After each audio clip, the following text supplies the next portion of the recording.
workshop on human-centered design really looks at a process for innovation in the face of complexity. We are increasingly facing complex challenges both at the workplace and in personal spaces, and it's a most adaptable process. And I would say beyond the process, it's also a mindset. The process has 5 steps, and the mindset, a few things I'll name off. It's about collaboration, it's about curiosity, it's about optimism, and it's about experimentation and doing instead of just thinking.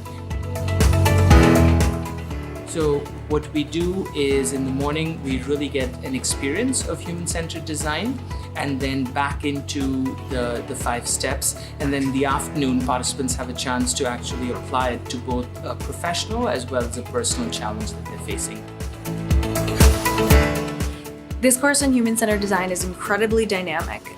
It's a workshop style, so there's a lot of hands-on activities, there's a lot of group work, there's a lot of reflection and debriefing. You spend some time outside on the beautiful UPEACE campus, and it really is, at the end of the day, you're moving around a lot and you're not just sitting in a chair looking at slides.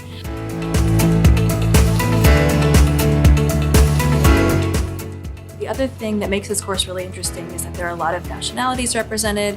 We have people here from New Zealand, we have people here from the Netherlands, we have people here from Japan, and of course Costa Rica. So it's a really great way to meet other professionals.